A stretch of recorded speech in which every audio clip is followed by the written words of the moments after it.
You don't sit at this table." Lorraine Calloway lifted her wine glass, held it over the edge of the white linen, and poured. Slowly. The Merlot spread across the tablecloth like a stain on a map, creeping toward the place setting where Amos Mensah had been seated not 5 minutes earlier by a woman who loved him, and who was now standing 3 feet away with her mouth open and her hands frozen at her sides. Lorraine set the empty glass down. She smiled at the room the way a woman smiles when she knows every person watching will agree with her or pretend to. "You can't afford the napkins, sweetheart. You certainly can't afford my daughter." The laughter came on cue. 30 guests in a dining room that cost more per square foot than the apartment where Amos had grown up, and every one of them laughed or looked away, which amounted to the same thing. Lorraine had security walk him out through the kitchen entrance. Not the front. The kitchen. And her daughter, Bridget Calloway, stood at the table with the wine bleeding into the linen and said nothing, because she was 21 and the whole world belonged to her mother, and none of it belonged to her. That was a Thursday evening in November, in a limestone house on a quiet street in Rockcliffe Park, Ottawa. 2.5 years later, Amos Mensah came back and bought the house, the company, and the debt that held them both together. And he did it so quietly that Lorraine Calloway did not know it had happened until she was sitting in her own boardroom watching her life change hands. Ottawa in early April smelled like wet pavement and the last of the snow rotting in the gutters along the Rideau Canal. Amos came back on a Monday, riding the O train from the airport with a backpack and a jacket that looked like it had seen better years. Nobody on the train looked at him twice. That was the point. A man could move through this city invisible if the city had already decided what he was, and 2.5 years ago, Ottawa had decided Amos Mensah was nothing worth remembering. The Calloway building sat on Elgin Street, 8 stories of pale stone and copper trim that had been in the family since Lorraine's father-in-law put his name on the deed in 1974. It anchored a small commercial real estate portfolio that included 3 residential towers, a strip of retail on Bank Street, and a recently acquired heritage property near Byward Market that the family was converting into a boutique hotel. That hotel was the Crown, the Calloway Maison, they were calling it.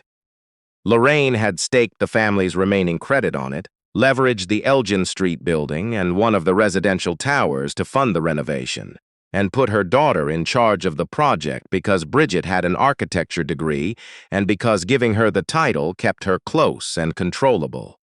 Amos knew all of this. He had spent 2.5 years learning it the way a man learns a language he intends to speak only once, fluently and without accent. He did not go to the Calloway building first.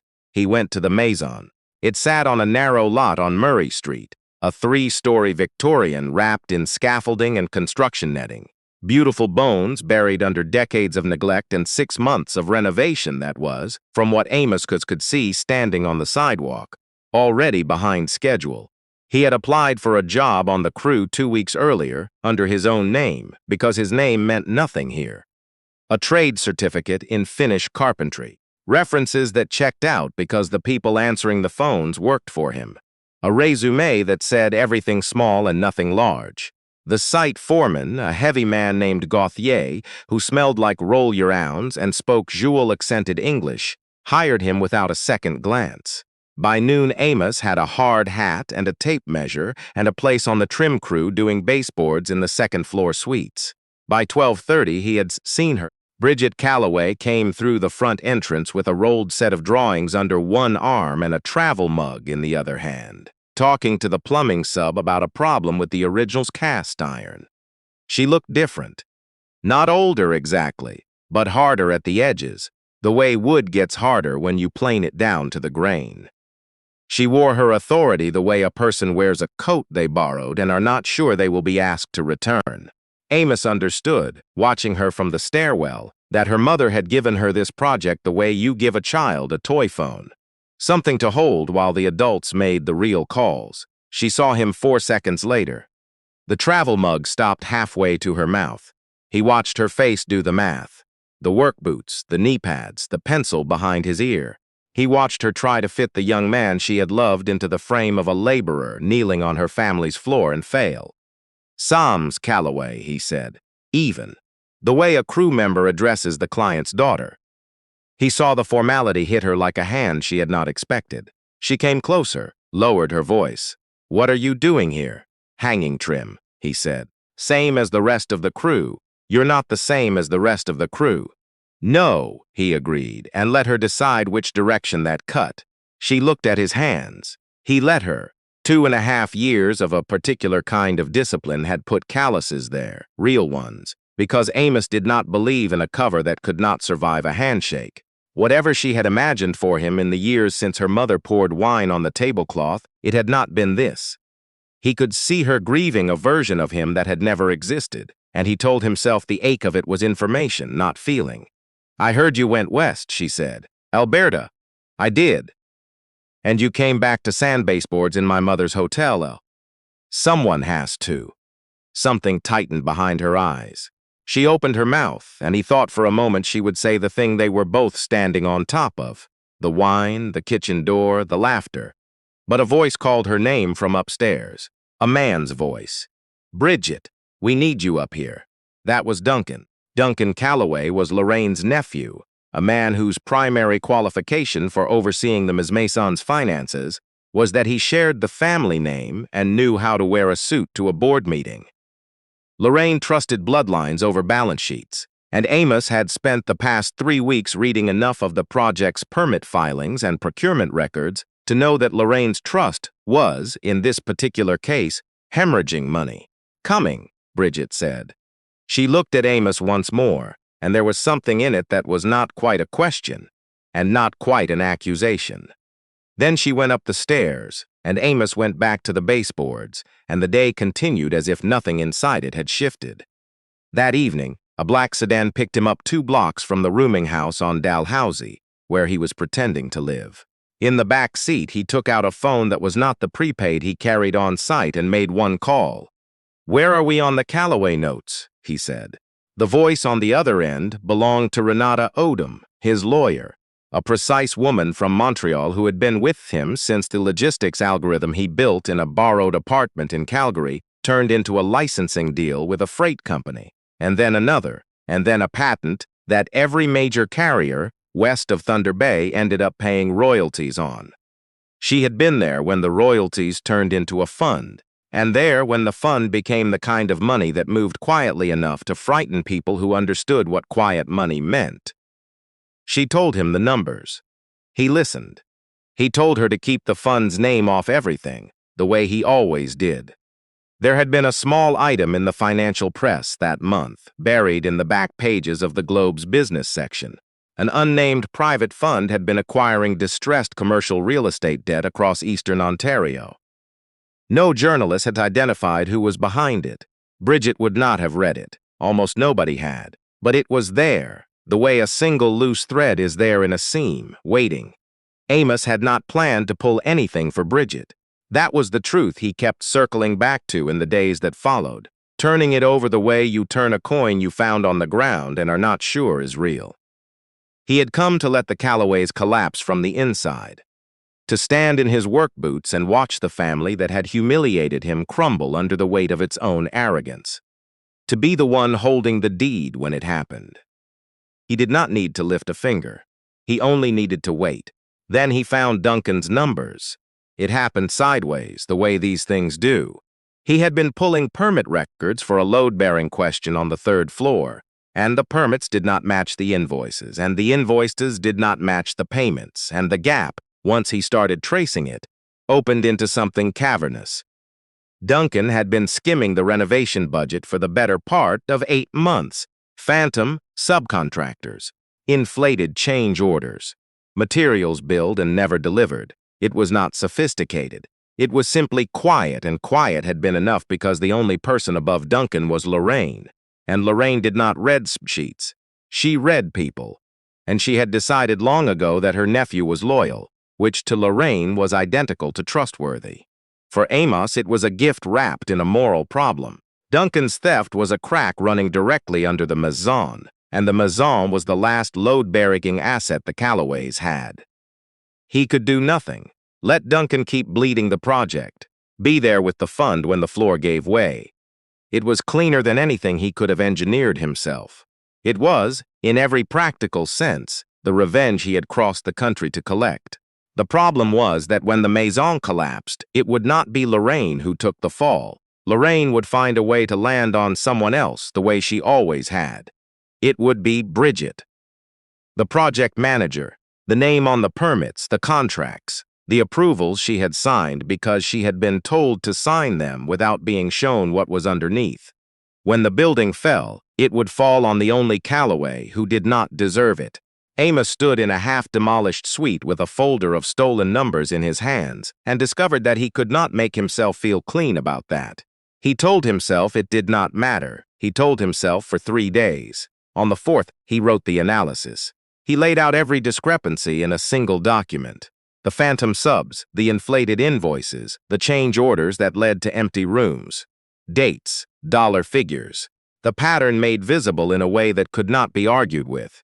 It was forensic-grade work done in a single night because numbers had always been his first language, and because some part of him needed it to be undeniable. He left it on Bridget's desk in the site trailer after the crew had gone home, unsigned. Except for one line written across the top in his own hand. Start with the subcontractor list. He told himself leaving the note was careless. It was not. A man who could hide a fortune from an entire city did not forget to disguise a sentence by accident. He wanted her to know it was him. He did not examine why she found it the next morning. He was on the 2nd floor when he saw her through the trailer window, saw her pick up the pages, saw her go still. He watched her read the line at the top twice. He watched her eyes lift and scan the site through the glass, looking for him. He stepped back before she found him. She did not come find him. That was the first thing that told him she had changed. The Bridget he had known would have come straight to him, all fury and bewilderment.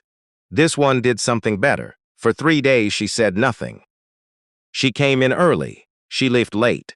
Amos watched her pull her own copies of the vendor contract, watched her cross-reference payment records against inspection reports. She was not taking his word for it. She was building the case herself, line by line, so that when she moved, she would be standing on her own evidence and not on his. He had given her a thread. She was weaving a rope. On the 4th day, she called a meeting. Amos was not invited. He was a trim carpenter, but the trailer walls were thin and the windows were cracked open to the April air, and he positioned himself close enough to hear everything. I'm suspending the current subcontracts, Bridget said. All of them. We're reopening procurement from scratch. Duncan's voice climbed. You can't do that. Mother approved those contracts. I'm the project manager. Every contract flows through my signature. They came in through me and they go out through me. Her voice did not rise to meet his. It stayed level, and that was worse for him because it meant she was certain. Every sub reapplies. Every invoice gets a second review. If the work is legitimate, there's nothing to worry about. Your mother will hear about this. Good. Then she can explain why we paid $112,000 to a drywall company that doesn't have a phone number. The trailer went quiet. Amos, standing in the mud outside with a speed square in his hand, understood that she had just crossed a line that could not be uncrossed. She had not gone to Lorraine first. She had not protected the family name. She had chosen the truth over the bloodline, in a family where the bloodline was the only religion anyone practiced. She came out of the trailer a few minutes later, the folder in her hand, and walked across the site straight toward him. The thing in her eyes was not the question from the stairwell anymore. It was something that had not finished taking shape. I know it's you, she said quietly. I just don't know what you are. Amos looked at her, the woman who had just set fire to her own inheritance with a match he had handed her. And for the first time since he had come back to Ottawa, the cold architecture of his plan did not feel like the only thing he owned. Neither do I, he said. Not anymore. Lorraine Calloway heard about the voided contracts before lunch, and by dinner she had decided that the problem was not the contracts. The problem was the carpenter. She had not held what remained of the family's fortune together for 23 years by misreading a room, and she did not misread this one. Duncan's bluster meant nothing. Her nephew had always been a small man with expensive habits, and if he had been stealing, That was something to be managed discreetly, the way one manages a leak before company arrives. What disturbed her was her daughter. Bridget had moved against the family's own arrangements without consulting her first, and Bridget did not have that kind of spine on her own. Someone had put a folder in her hand and a straight line in her back, and Lorraine intended to find out who. She had Duncan pull employment records for the entire Maison crew. She made calls, the kind of calls a woman in her position could still make in this city, to people who answered because their parents had answered her parents before them. What came back about the carpenter was, on its surface, nothing. A trade certificate, clean references, no debts, no record, no story. A man with no story was, in Lorraine's experience, the most dangerous kind of man there was. She found the loose thread the same week Bridget reopened the bids. One of her contacts, a man who handled money for families who preferred their money to be invisible, mentioned that a private fund had been quietly buying up distressed commercial debt across the Ottawa Valley, and that the carpenter's name had surfaced once, glancingly, at the edge of that fund's paperwork. Lorraine sat with that for a long evening in her study. She arrived at the conclusion that any person in her position would arrive at, that the carpenter was a scout, a hired instrument, a low-level operative sent by a larger predator to soften the Maison up from the inside before the fund moved to take it. The idea that the carpenter himself was the predator did not occur to her, because the architecture of her entire worldview forbade it. Men who looked like Amos Mensah, who came from where Amos Mensah came from, did not own funds. They were sent by people who did. The conclusion frightened her more than the truth would have, and it made her reckless. She came to the Maison herself, which she never did. She found reasons. The millwork was wrong. The schedule had slipped. She wanted the carpenter gone, not fired, which would require cause she did not have, but made so miserable he would leave on his own. For 2 weeks she manufactured friction. She had Duncan reject Amos's work and demand it be redone.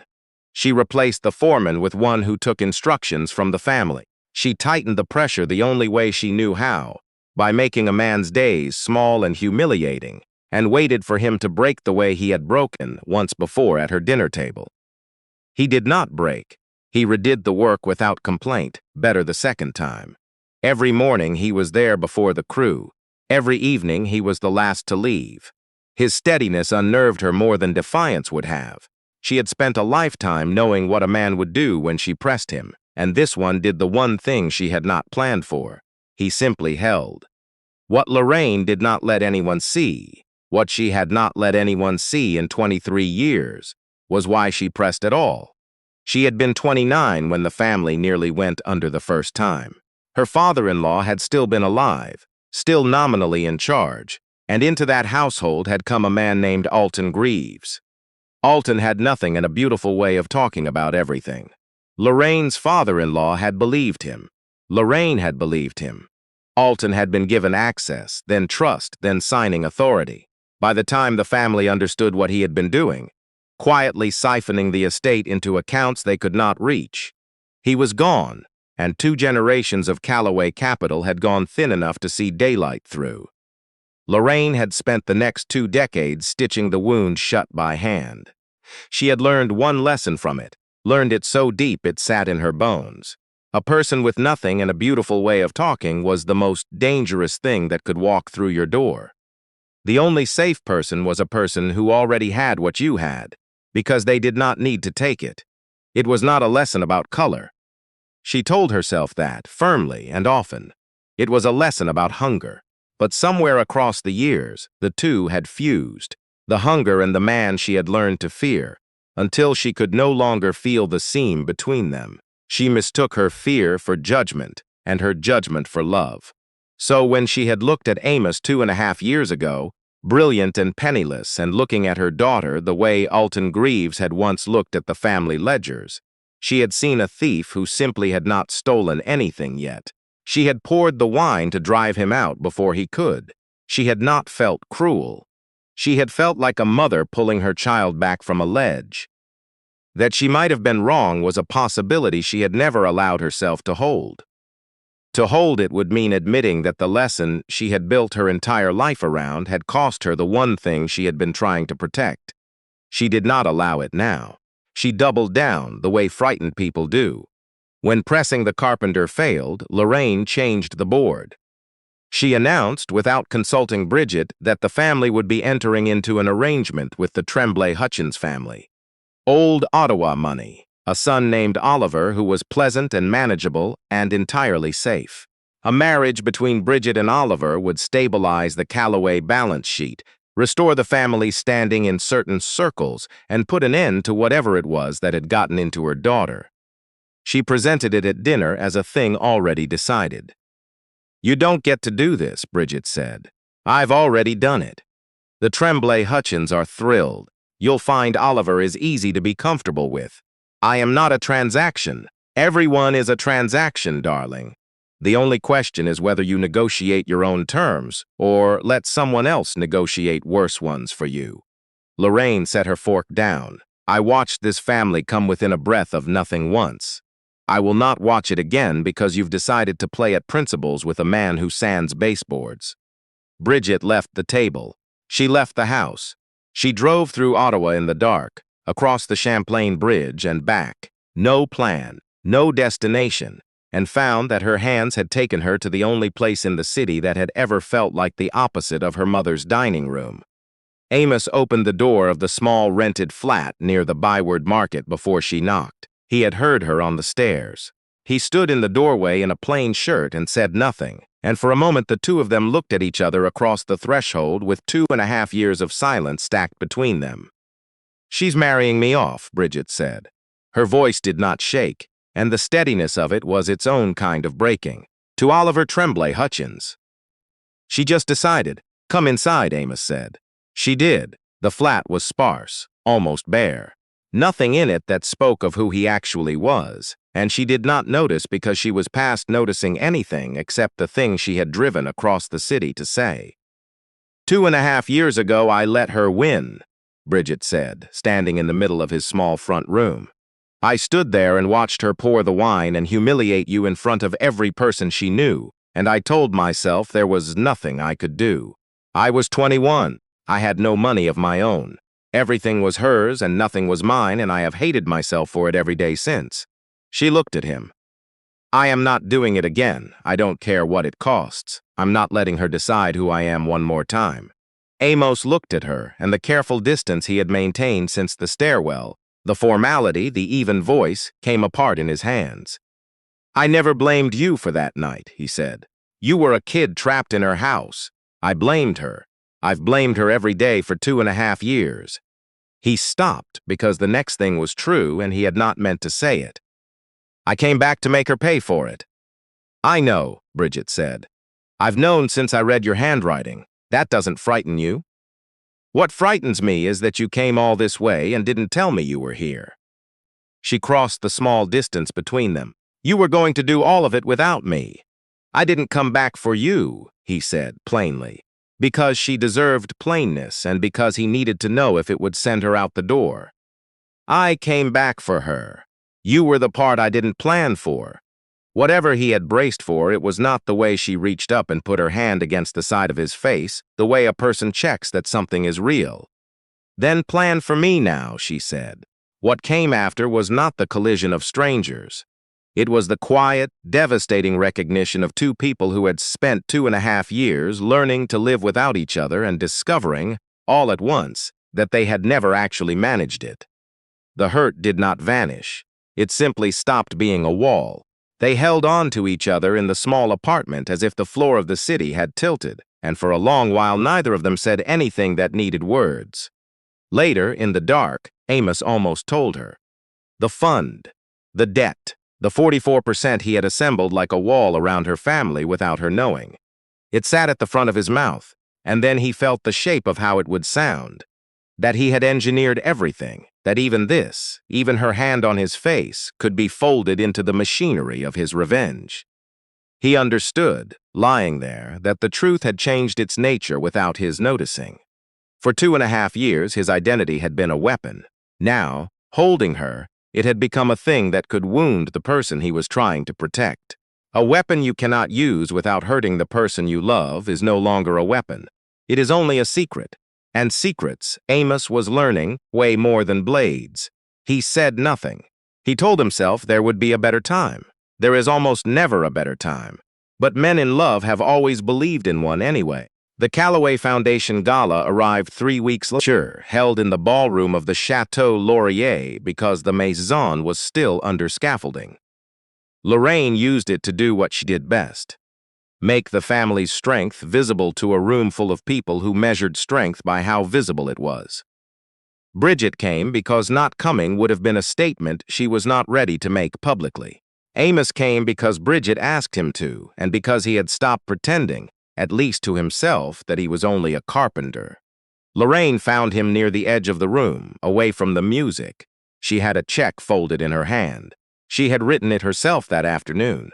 A number large enough to change an ordinary man's life, small enough to mean nothing to her.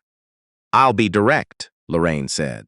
"I don't know who sent you, and I find I no longer care. This is more than they're paying you. Take it. Finish whatever job you were sent to do far away from my daughter. We never speak again."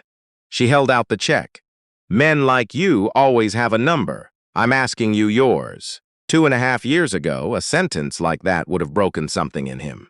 He had replayed it 10,000 times since, and in every version he had said something cutting, something that left a mark. He did none of that now. He looked at the check, and then he looked at Lorraine. Really looked at her. At the fear she had dressed up as contempt. At the woman holding a piece of paper as if money were a fence that could keep the world the shape she needed it to be. "There's no number, Mrs. Calloway," he said. "There was never going to be a number." He did not take the check. He did not raise his voice. "You should hold on to that. You're going to want every dollar you have very soon." He walked away from her into the light and the music, and left her standing at the edge of her own party with her hands still out and the first true chill of fear moving through her. She did not understand what he had meant, but for the first time in 23 years, Lorraine Calloway stood in a room she had paid for and felt the ground shift beneath her and could not tell which way it would fall. She went home. She made calls. She did not sleep. And while she did not sleep, she did the one thing left to a frightened person with power. She moved first. By morning, she had spent every favor she had cultivated over 2 decades. And she had assembled enough votes on the Calloway family board to do what she should have done weeks ago. She would strip Bridget of her authority, void her daughter's involvement in the company entirely, sell the family's controlling interest in the distressed assets to the first outside buyer at whatever price, before whatever predator was circling could close its teeth. She would burn the house down herself rather than let someone else take it. Amos got the call before dawn. Renata Odom's voice was flat and fast. Lorraine had the votes. The meeting was at 9. By 10, Bridget would be out, and the controlling interest would be sold, and 2.5 years of invisible work would be worth nothing because the one asset Amos had never been able to acquire was time, and Lorraine had just taken the last of it. There was only one way to stop it. He had spent 2.5 years ensuring that no one in Ottawa knew his name. To save Bridget, he would have to walk into that boardroom and tell every person in it exactly who he was, and accept that Bridget, watching him reveal a fortune he had hidden from her through every honest moment they had shared, might never believe any of it had been real. He sat in the dark with the phone in his hand and understood that the secret had come due, and that there was no version of paying it that did not cost him something he could not afford to lose. "Tell the board I'm coming," he said. The Calloway family board met in a conference room on the top floor of the Elgin Street building, and at 9 o'clock Lorraine took the chair at the head of the long table as if the day already belonged to her. It nearly did. She had the room. The faces around the table were people whose families had been entangled with hers for a generation, people who owed her or feared her or preferred the version of the future where she remained the one to be owed and feared. Duncan sat to her right, pale and useful. Bridget sat halfway down the table, alone, with a single folder in front of her. Lorraine did not waste the morning. She read, in a voice as even as a clerk's, A resolution removing Bridget Calloway from all operating authority within the family company, effective immediately, on the grounds of mismanagement of the maison renovation and the unilateral voiding of approved subcontracts. When she finished, she looked at her daughter with something that passed for gentleness. "This isn't punishment, Bridget. It's protection. You'll understand the difference someday." Bridget opened her folder. "Before the board votes," she said, "they should know what they're voting on." Her voice carried down the table without rising. "These are the maison subcontracts for the past 8 months. These are the invoices paid against them. And these are the inspection records for the work those invoices claim to cover." She slid copies down the table. The board members took them the way people take something they are not certain they want to hold. "I'd like someone to explain how we paid $112,000 to a drywall contractor that has no office, no employees, and no record of ever having hung a sheet of drywall in this province. I voided those contracts because they were fraudulent. If that's the mismanagement I'm being removed for, I want the minutes to reflect exactly what I was managing." The room changed temperature. Duncan went the color of old plaster. 2 of the older board members were already turning pages, frowning. And Lorraine felt the certainty of the morning slip half an inch because her daughter had just done the one thing she had not predicted. She had refused to fall quietly, and she had brought receipts. "These are serious allegations," said a silver-haired man named Harrington who had known Lorraine for 20 years. "Lorraine, did you know about this?" "My daughter is deflecting," Lorraine said. "Duncan's contracts can be reviewed in due course." "The question on the table is," Harrington said, "just changed." It was not a victory. Bridget knew that. She did not have the votes. She had only made the votes uncomfortable, turned a coronation into a question, bought herself a few minutes of doubt in a room that had walked in decided. But she had done it herself with her own hands, on her own evidence. And whatever happened next, no one in that room could ever again say that Bridget Calloway had simply been carried. That was when the door opened.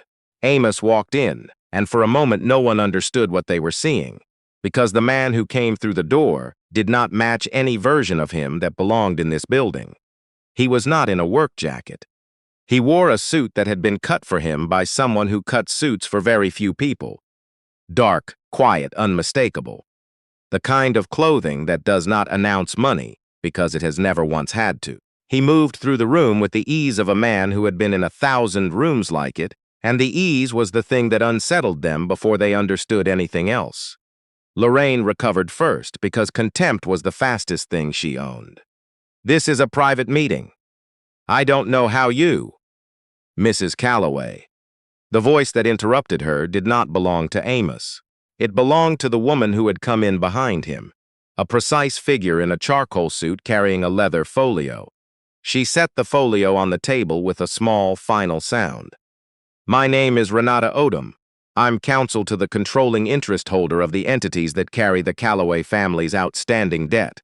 My client asked me to be present this morning. I'd recommend the board hear what I have to say before it votes on anything." She opened the folio. She did not hurry. She laid out the documents the way Amos had taught her, so the pattern could not be argued with. The acquisition records, the assignment of notes, the long, quiet history of a single private fund buying up the Calloway family's distressed debt over 2.5 years, one position at a time, never loud, never traceable, until the debt was no longer owed to a dozen scattered creditors but to one.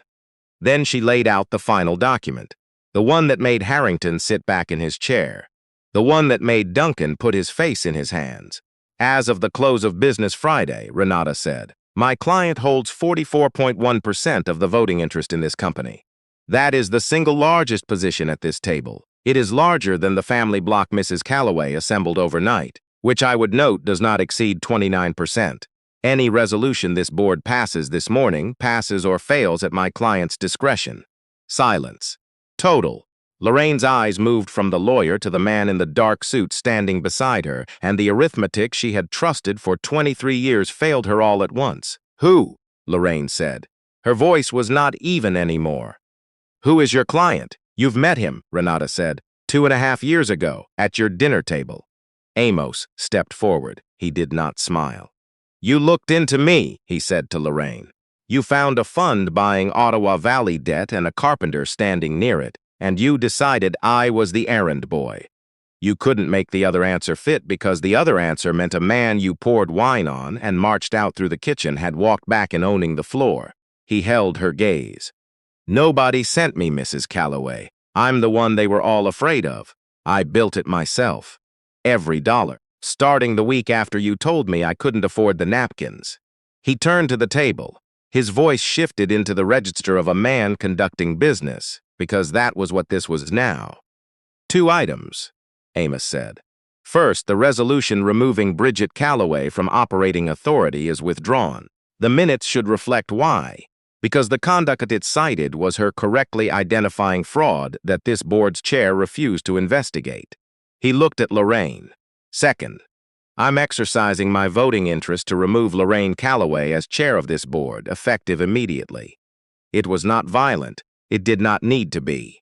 It was 4 sentences in a quiet room, and it ended an empire's worth of certainty, because that is how real power works. Not loudly, completely. Harrington called the vote.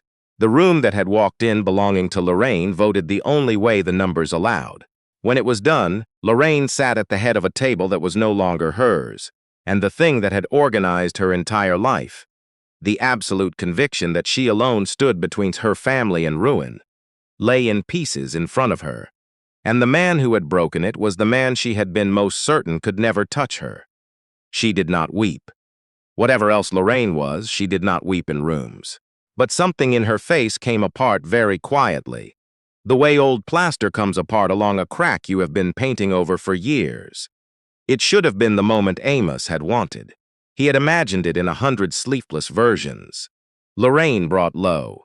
The floor taken from under her. The look on her face when she understood. He had built his whole exile around the shape of it. And now that it was here, it tasted of almost nothing, because the only face in the room he actually cared about was not Lorraine's. It was Bridget's. And Bridget was looking at him as if she had never seen him before. He watched her run the arithmetic, the fund, the years, the silence, the bare apartment that had told her nothing because it had been designed to tell her nothing. The man who had said, "Come inside and plan for me now," while holding a 44% secret behind his back. He watched the relief of being saved curdle in real time into the suspicion that she had been, all along, simply another moving piece in a machine built to ruin her mother. The board filed out. Duncan had already gone. Renata gathered her folio and made herself absent. And in the emptying room, Bridget stood and faced him across the long table. "How long?" she said. 2.5 years, all of it, since the week after the dinner, the apartment near the market. There's nothing in it. You did that on purpose. Yes, that night I came to you. Her voice was steady, and the steadiness was worse than if it hadn't been. I told you I was done being decided for. I put my hand on your face, and you already had all of this. She gestured at the table, the folio, the wreckage of her mother. You let me think I was choosing a carpenter. You let me feel brave. And the entire time I was walking into the last act of something you'd already written. There it was. The exact wound he had known the truth would open. He could have softened it. He had the kind of money that buys very good softening. Instead, he did the one thing he had learned too late was the only thing worth doing with her. He told the truth. I came back to destroy her, Amos said. That's real. I won't stand here and pretend the revenge wasn't real, because you'd know I was lying and I'm done lying to you. I came back for her. You were the thing I never accounted for. I told you that in the dark, and it was the truest thing I'd said in 2.5 years. He came around the table slowly, so she could step away if she wanted to. She did not. I didn't tell you about the fund because by the time I wanted to, it had stopped being a weapon and started being a thing that could hurt you. And I was a coward about it. I kept waiting for a better moment, and there wasn't one. This is what waiting cost me. Then why didn't you let her win this morning? Bridget said. If it was about her, you had your revenge the second you walked through that door. You didn't need to save my job to ruin my mother. No, he agreed. I didn't. And then he did the thing that no one, Least of all the version of himself who had first imagined this room 2.5 years ago had seen coming. He turned to the single document Renata had left on the table. He slid it down to Bridget. "That's a transfer of voting proxy," he said. "It assigns the full voting power of my 44.1% to you. Not the ownership. I'm not going to insult you by pretending I'm giving you the money. The money I earned, and I'm keeping it because owning the debt is the only thing keeping this company out of worse hands than mine. But the votes, the control, every decision this company makes, it makes through you, not me." He held her eyes. "I spent 2.5 years building the one thing big enough to take your mother's power away. I'm not going to turn around and hold it over you the way she held it over you your whole life. That's the difference. That's the only way I know how to show you the difference." Bridget looked at the document. The proof was not in anything he had said, because anyone can say anything. It was in the page in front of her. A man handing away the exact instrument of control he had spent 2.5 years and a hidden life to build. "You do not give away your only weapon to someone you are still playing. You should have told me," she said. "I know. In the apartment that night. You should have told me then and trusted me to still choose you." "I know," Amos said. "I didn't trust it. After holding it for that long, I didn't believe a single honest sentence could survive in the same room as all of that. That was my failure, not yours." Across the room, at the head of the table she no longer owned, Lorraine had not moved. She had heard everything, and the thing that broke in her now was not her power, which was already gone, but the thing underneath the power, the lesson she had built her whole life around. That a man with nothing and a beautiful way of talking would always, in the end, take everything. Because she had just watched a man with everything. A man she had given every reason to take it all, set it down and hand it to her daughter. Alton Greaves had walked into her father-in-law's house with empty hands and walked out with the family's fortune. Amos had walked into hers with the family's fortune in his pocket and was walking out having given it away.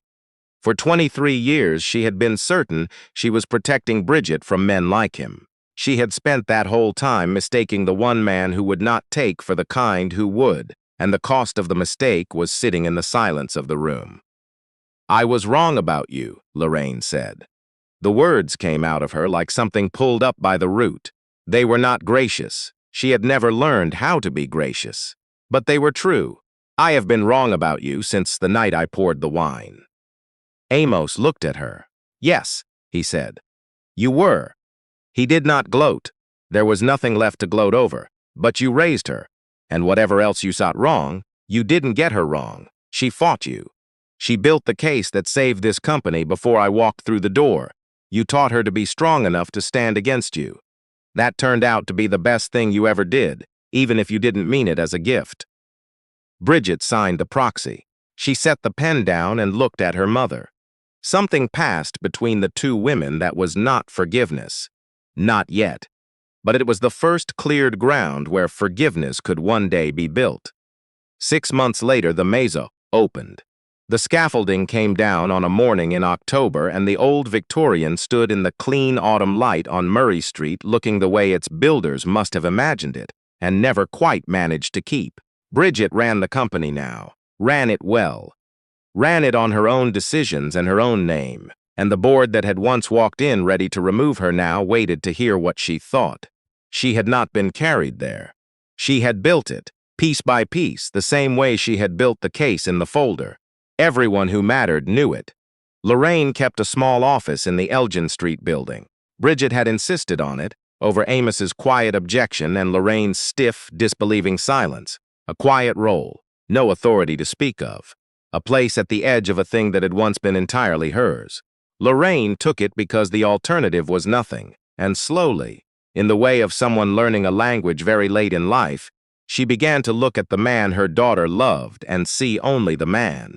Not the color of him, not the empty pockets he had once carried, not the fear she had dressed up for 2 decades and called wisdom. In the hotel's small courtyard garden on the evening of the opening, Amos and Bridget stood a little apart from the lights and the guests. The air smelled like the canal and the last autumn leaves, and the city felt, for the first time since he had come back to it, like a place that was not lying to him. You gave me the votes, Bridget said. You could have run all of it. Most people would have. I didn't build it to run it, Amos said. I built it to set it down in front of you. He took her hand. There was nothing of the old distance in it. No formality. No carpenter. No secret. I spent 2.5 years thinking I came back to take something from your mother. Turns out I came back to give something to you. I just had to lose almost everything to figure out which one it was. They stood in the courtyard where 2.5 years before, a woman had decided that a young man from the wrong neighborhood with the wrong skin and the wrong bank account was not allowed to dream. The dream had outlived the decision, and there was no longer anything standing between them.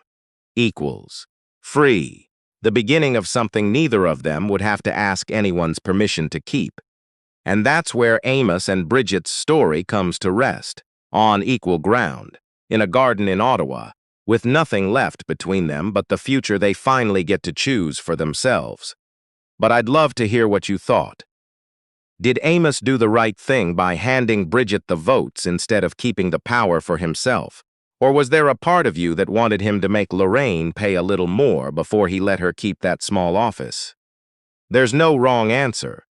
Stories like this live or die on how they make us feel, and I'm curious where this one landed for you.